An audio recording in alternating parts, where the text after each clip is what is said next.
Hello hi welcome back in this video. आज एक और जो है कॉन्सेप्ट मैं आपके साथ डिस्कस करने वाला हूँ, प्रोविजन डिस्कस करने वाला हूँ रिगार्डिंग बायबैक ऑफ शेयर्स। तो यहाँ पर दो कॉन्सेप्ट हैं, एक है रिडक्शन ऑफ कैपिटल और उसके बाद है बायबैक ऑफ सिक्योरिटीज़। तो वैसे देखा जाए तो सिक्योरिटीज़ में शेयर्स के अलावा जो है बाकी टाइप की जो है सिक्योरिटीज़ भी आती हैं।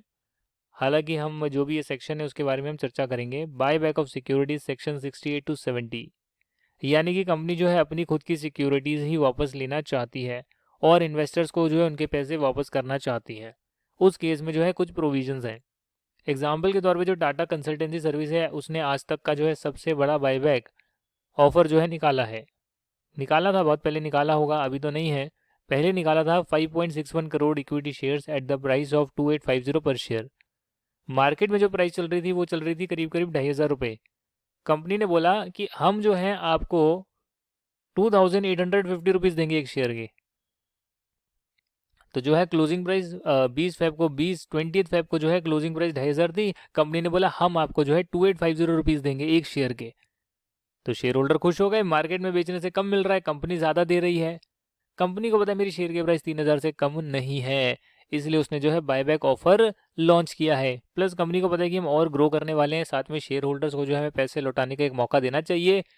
तो कंपनी के पास ज़्यादा पैसे हो रहे हैं तो ठीक है सर, आप दे सकते हो, बायबैक आप कर सकते हो। तो कंपनी बायबैक करना चाहती है, उसमें कोई नुकसान नहीं है। आप अनाउंस कर सकते हैं, बायबैक आप कर सकते हैं। ये जो है कंपनी को पावर दे रखी है, power of the company to purchase its own securities, section 68। Sir आप ये जो बायबैक करेंगे कौन से जगह से आप बायबैक करेंगे, पैसे कहाँ से आएंगे बायबैक करने के लिए?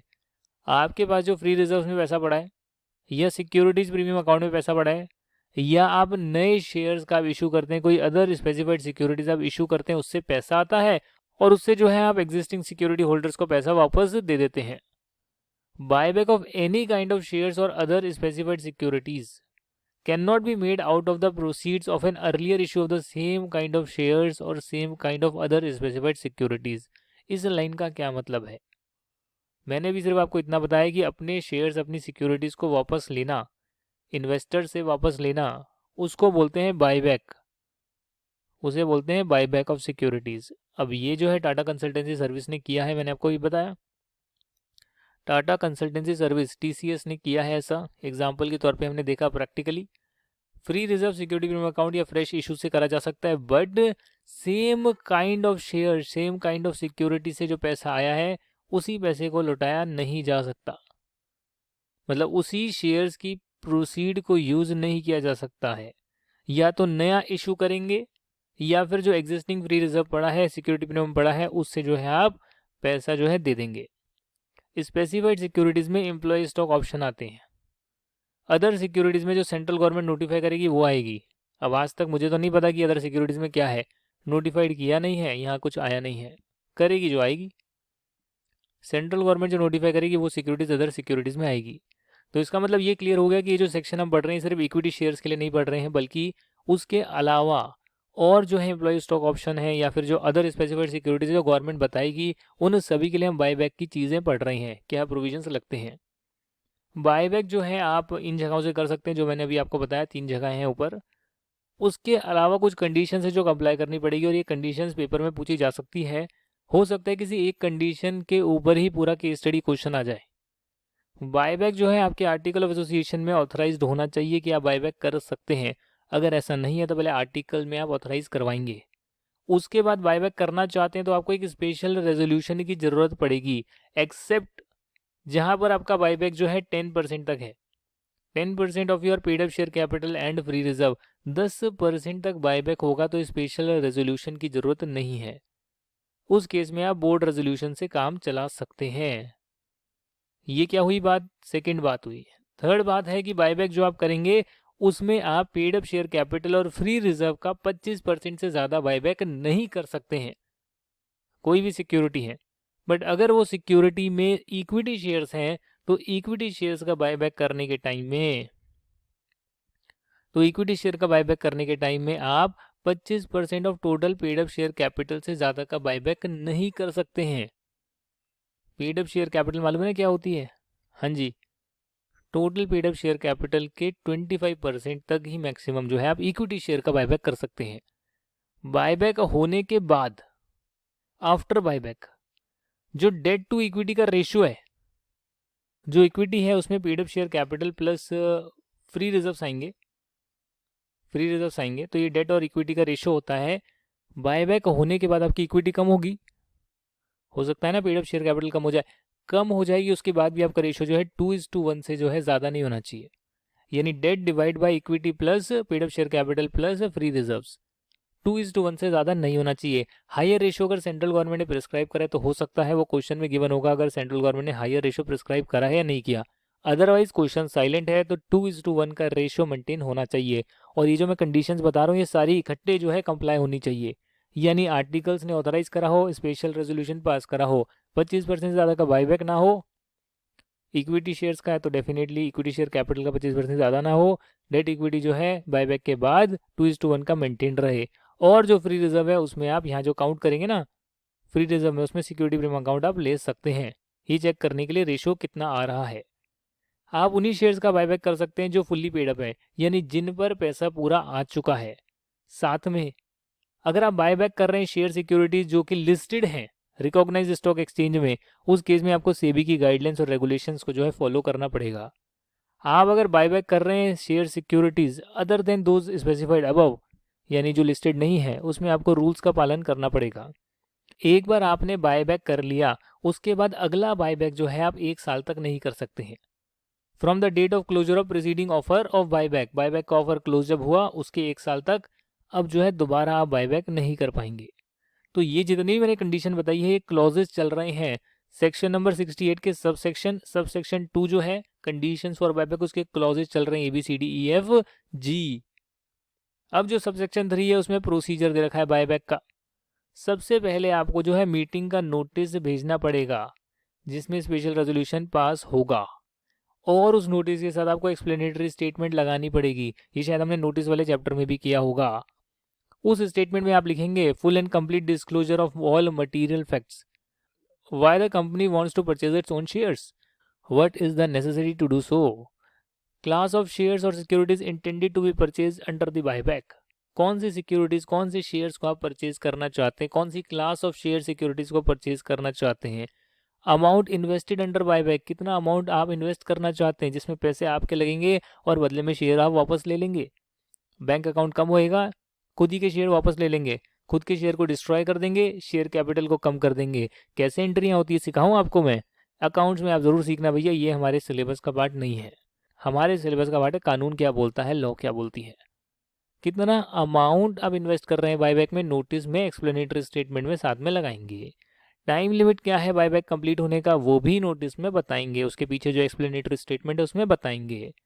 Time limit for completion of buyback जो भी होगा दोस्तों यहाँ लिमिट दे रखी है, आपको ये जो है 12 मंथ्स में जो है कंप्लीट करना पड़ेगा स्पेशल रेजोल्यूशन पास करने के, और resolution pass by board at the general meeting. मतलब आपको पता है ना कि अगर 10% तक करना है बायबैक तो बोर्ड रेजोल्यूशन से काम चल सकता है, स्पेशल रेजोल्यूशन की आवश्यकता उस केस में नहीं होती है। बाकी जो भी बायबैक है उसका आपका जब भी रेजोल्यूशन आप पास करेंगे उसके 12 महीने में आप कंप्लीट कर लेंगे। 12 मंथ्स बायबैक आप किससे कर सकते हैं, देखिए जो एम्प्लॉय के जो शेयर्स हैं, स्वेट इक्विटी शेयर्स हैं, एम्प्लॉय स्टॉक ऑप्शन वाले शेयर्स हैं, उसे आप बायबैक कर सकते हैं। आप एग्जिस्टिंग शेयर होल्डर से जो है बायबैक कर सकते हैं, एग्जिस्टिंग सिक्योरिटी होल्डर से आप बायबैक कर सकते हैं on a proportionate basis. Proportionate basis जरूरी नहीं ना आप सारा ले 100% ले, आप 50% का बायबैक का ऑप्शन दे सकते हैं, 20% का दे सकते हैं। जिसके पास जितने भी शेयर हैं वो 20% तक जो है 50% तक जो है वापस कंपनी को लौटा सकता है at a pre determined price, या फिर आप ओपन मार्केट से भी खरीद सकते हैं जैसे कि स्टॉक मार्केट से सब लोग खरीदते हैं। सारा प्रोसीजर फॉलो करना पड़ेगा, उसके बाद आप खरीदेंगे। डिक्लेरेशन ऑफ सॉल्वेंसी, डेफिनेटली ये बहुत इंपॉर्टेंट है।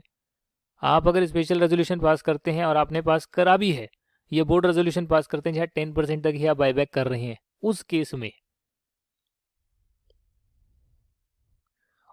में before making the buyback you have to file with registrar, और जहाँ पर डेफिनेटली आपके शेयर्स या सिक्योरिटीज लिस्टेड हैं जिसे आप बायबैक करने वाले हैं, तो आप सेबी जो है उसके पास भी जो है डिक्लेरेशन आप फाइल करेंगे सॉल्वेंसी की इन द फॉर्म प्रिस्क्राइब्ड, और वेरीफाई करेंगे by an affidavit to the effect that the board has made full inquiry into the affairs of the company, as a result of which they have formed an opinion that it is capable of meeting its liability and will not be rendered insolvent within a period of 1 year of the date of declaration adopted by the board and signed by at least 2 directors of the company, one of whom shall be managing director। इस पूरी paragraph का मतलब है कि resolution pass करने के बाद ROC में आप ज़रूर फाइल करेंगे एक डिक्लेरेशन, जो होगी डिक्लेरेशन ऑफ सॉल्वेंसी, कि आप कंपनी की सभी लाइबिलिटी वगैरह पे कर सकते हैं, क्योंकि आप डायरेक्टली इक्विटी शेयर होल्डर का जो है पैसा आप उन्हें लौटा रहे हैं एक तरह से, उनके शेयर्स बायबैक कर रहे हैं तो उनको पैसा मिल जाएगा ना, और बाकी जो आपकी लाइबिलिटी वगैरह है वो आप पे नहीं कर पाएंगे, कंपनी से आउटफ्लो हो रहा है, तो ये नहीं होना चाहिए, उसकी डिक्लेरेशन ज़रूरी है। तो लिमिट लगा दी कितना आप बायबैक कर सकते हैं। दूसरी डिक्लेरेशन ऑफ सॉल्वेंसी, जिसको एक मैनेजिंग डायरेक्टर भी साइन करेगा, वैसे 2 डायरेक्टर साइन करेंगे। और क्या डिक्लेरेशन है कि आप 1 साल में आप इंसॉल्वेंट नहीं हो पाएंगे, विद इन 1 ईयर आप इंसॉल्वेंट नहीं होंगे। तो ठीक है सर, आप बता सकते हैं। जैसे ही आप बायबैक कर लेते हैं तो आपके पास क्या होगा, एसेट साइड पर आपके खुद के ओन शेयर्स आ जाएंगे, बैंक अकाउंट कम हो जाएगा, ओन शेयर्स बढ़ जाएंगे। लेफ्ट साइड में शेयर कैपिटल तो आ ही रही है। अब दोनों को कैंसिल करना है कि भाई मार्केट से खरीद लिए शेयर, या जो भी है आपने एग्जिस्टिंग शेयर होल्डर से खरीद लिए, अब उसे कंपनी डिस्ट्रॉय करेगी। मतलब लेफ्ट साइड पे शेयर कैपिटल आ रही है, राइट साइड पर खुद ही के वो शेयर्स आ रहे हैं, तो दोनों को कैंसिल करना होता है। तो 7 दिन में जो है उन शेयर्स को डिस्ट्रॉय कर दिया जाएगा जो कंपनी ने वापस लिया। जैसे ही डिस्ट्रॉय करेंगे आपका वो एसेट कम हो जाएगा जो शेयर आपने वापस खरीदे हैं, और शेयर कैपिटल भी आपकी कम हो जाएगी। साथ में जो है कूलिंग पीरियड है, यहाँ पर कूलिंग पीरियड का समय दिया है। जहाँ पर आपने बायबैक करा है शेयर का अदर सिक्योरिटीज़ का अंडर दिस सेक्शन, उस केस में वो सिमिलर काइंड ऑफ शेयर्स जो है इशू नहीं कर सकते हैं। सिमिलर काइंड ऑफ शेयर्स को या अदर सिक्योरिटीज़ को आप 6 महीने तक इशू नहीं कर सकते। अगर दोबारा से इशू करना था, बायबैक नहीं करना था आपको, तो इसलिए जो है 6 महीने का जो है कूलिंग पीरियड रखा है कि आप अगर बायबैक करते हैं 6 महीने तक उसको दोबारा से इशू आप नहीं करेंगे उन पर्टिकुलर शेयर को, उस particular class of share securities को। हालांकि हाँ, डेफिनेटली आप बोनस इशू तो कर सकते हैं, या फिर आपके एग्जिस्टिंग कुछ आपके जो हैं ऑब्लिगेशंस हैं, जैसे कि कन्वर्टिबल हैं डिबेंचर्स, कन्वर्टिबल प्रेफरेंस शेयर्स हैं, स्टॉक ऑप्शन दिए हुए हैं, वारंट्स दिए हुए हैं, स्वेट इक्विटी है, उसमें ऑप्शन दिया हुआ है और बंदा कन्वर्ट करना चाहता है और शेयर लेना चाहता है तो ले सकता है, उसमें दिक्कत नहीं आएगी। बायबैक जो है आपने डेफिनेटली आरओसी में सारी चीज़ें आपने सबमिट करी, डिक्लेरेशन आपने सबमिट करी, उसके बाद बायबैक को कंप्लीट करा, डिस्ट्रॉय करें अपने शेयर्स को जो बायबैक किए थे विद इन 7 डेज। उसके बाद आप रजिस्टर कर लेंगे, एक रजिस्टर मेंटेन करेंगे जिसमें आप लिखेंगे कौन सी शेयर सिक्योरिटीज़ को आपने बायबैक किया है, कितना कंसिडरेशन आपने पे करा है, सिक्योरिटीज़ जो आप लेकर आए हैं किस दिन आपने कैंसिल करा था, एक्सटिंग्विश कब किए हैं आपने उसे, फिजिकली डिस्ट्रॉय कब करे हैं, और जितने भी पर्टिकुलर्स प्रिस्क्राइब्ड होंगे जो कि रूल्स में दे रखा होगा, एक्ट में तो नहीं दे रखा, वो सारी बातें आप एक रजिस्टर बनाकर लिखेंगे, जो इलेक्ट्रॉनिकल भी हो सकता है डेफिनेटली। उसके बाद जो है आप आरओसी को जो है आपकी बायबैक की एक रिटर्न फाइल करेंगे रजिस्ट्रार को, और डेफिनेटली अगर आपके लिस्टेड है तो सेबी को, भी साथ में एक रिटर्न फाइल करेंगे जिसमें सारे पर्टिकुलर्स होंगे, और 30 दिन में जो है आप फाइल कर देंगे, यानी खुद भी रजिस्टर बनाकर रखेंगे, साथ में एक रिटर्न भी फाइल करेंगे पूरा प्रोसेस होने के बाद। अगर आप डिफ़ॉल्ट करते हैं प्रोविजंस को कंप्लाई करने में, सेबी के हो गए रेगुलेशंस जहाँ लिस्टेड है, या ये हमारे रूल्स हो गए, रेगुलेशंस हो गए कंपनीज एक्ट के, तो उस केस में जो है कंपनी को जो है फाइन देना पड़ सकता है, जो करीब 1 लाख रुपए से लेकर 3 लाख रुपए तक का होगा, और जो उसका ऑफिसर इन डिफ़ॉल्ट है उसको जेल भी हो सकती है 3 साल तक की, और फाइन भी हो सकता है 1 लाख से 3 लाख रुपए का, या दोनों भी हो सकता है।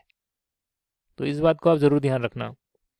जैसे हम लोग प्रेफरेंस शेयर को रिडीम करने के टाइम कैपिटल रिडेम्पशन रिजर्व में ट्रांसफ़र करते हैं, सिमिलरली यहाँ भी आप जो शेयर को बायबैक करेंगे, सेक्शन 69 बोलता है कि उतना अमाउंट आप जो है कैपिटल रिडेम्पशन रिजर्व में डालेंगे, नॉमिनल वैल्यू का, डेफिनेटली जितना फेस वैल्यू का आपने बायबैक किया है उतना जो है आप कैपिटल रिडेम्पशन रिजर्व में फ्री रिजर्व से डाल देंगे।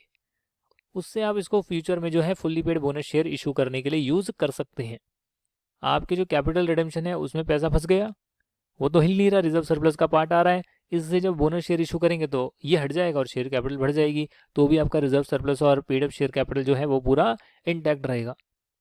तो इसे ब्लॉक कर दिया गया है, इसे ब्लॉक कर दिया गया कि कंपनी से आउटफ्लो नहीं कर सकते अब यह कैपिटल रिडेम्पशन रिजर्व में जो पैसा डाला हुआ है, जो लाइबिलिटी साइड में अपीयर कर रहा है, उतना पैसा आपने ब्लॉक कर लिया एक तरह से। तो ये तरीका होता है रिजर्व बनाने का। तो यहाँ तक के जो है हमने सारे प्रोसीजर कर लिए हैं। लास्ट पॉइंट कर रहे हैं, prohibition for buyback in certain circumstances. Section 70 बोलता है कि कंपनी जो बायबैक है अपने खुद के शेयर्स ले रही है वो ऐसे नहीं कर सकती है। The provision specify no company shall directly indirectly purchase its own share और अदर स्पेसिफाइड सिक्योरिटीज। जो सेंट्रल गवर्नमेंट स्पेसिफाई करेगी, क्या स्पेसिफाई करेगी मालूम नहीं है अभी तक। नहीं कर सकते purchase through any subsidiary company including its own subsidiaries. Subsidiary company buyback खुद कर रहे हो तो बायबैक कैसे कर रहे हो? सब्सिडरी जो है आपके शेयर बाय कर रही है, वो नहीं होएगा। थ्रू एनी इन्वेस्टमेंट कंपनी और ग्रुप ऑफ इन्वेस्टमेंट कंपनीज ऐसे बायबैक नहीं होगा। इन्वेस्टमेंट कंपनी है जो जिसका काम जो है इन्वेस्टमेंट बैंक है इन्वेस्ट करने का है, बायबैक कैसे कर रहे हो? इन्वेस्टमेंट कंपनी को बोल रहे हो हमारे शेयर्स खरीद लो। नहीं भाई, ऐसे बायबैक नहीं होगा।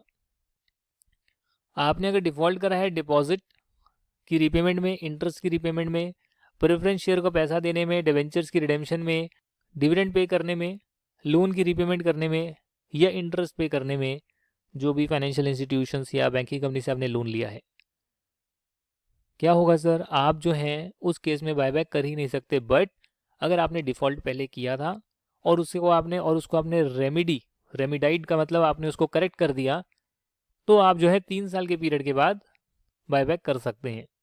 यानी अगस्त 2018 में आपने जो है ये डिफ़ॉल्ट कर दिया, पैसे नहीं दे पाए, उसके बाद आप करेक्ट कर लेते हैं, मे बी सितंबर 18 में आप करेक्ट कर लेते हैं, भैया डिफ़ॉल्ट हो गया, उसको करेक्ट कर लिया, तो 3 साल तक कभी भी आप बायबैक नहीं कर सकते हैं। 3 साल के बाद जो है आप बायबैक दोबारा से कर सकते हैं। अगर डिफ़ॉल्ट किया है तो, डिफ़ॉल्ट ही नहीं किया तो ये कंडीशन नहीं लगेगी, कोई दिक्कत नहीं है, बायबैक कर लो, पुरानी वाली सारी कंडीशंस लगेगी। No company shall directly indirectly purchase its own shares और अदर स्पेसिफाइड सिक्योरिटीज़ अगर उसने एनुअल रिटर्न टाइम पर नहीं भरी है, डिक्लेयर नहीं करा है डिविडेंड, जो उसके प्रोविजंस होते हैं पे करने वाले, और पनिशमेंट भी होती है फेलियर टू डिस्ट्रीब्यूट डिविडेंड, और साथ में जो है फाइनेंशियल स्टेटमेंट जो है टाइम पर फाइल नहीं करी है। तो अगर ये चीज़ें कंपनी नहीं करेगी टाइम पर, तो उस केस में उसे कोई भी हक नहीं है कि वो बायबैक अपने शेयर्स का कर पाए। तो यही है बस, ये सारी चीज़ें हैं, आपको जो है बायबैक के लिए पता होना चाहिए कि कंपनी कर सकती है, नहीं कर सकती है तो कितना कर सकती है और कैसे कर सकती है। ये चीज़ें अगर आपको पता है तो इस पर क्वेश्चन ज़रूर आता है और एक आध बार तो आ ही जाता है। नेक्स्ट क्लास में, नेक्स्ट वीडियो में जो है हम बात करेंगे आपका जो ये प्रोविज़न है रिडक्शन ऑफ शेयर कैपिटल के बारे में, और उसके बाद जो है 1-2 क्लास में आपके चैप्टर कंप्लीट हो जाएगा। Thank you very much and bye bye.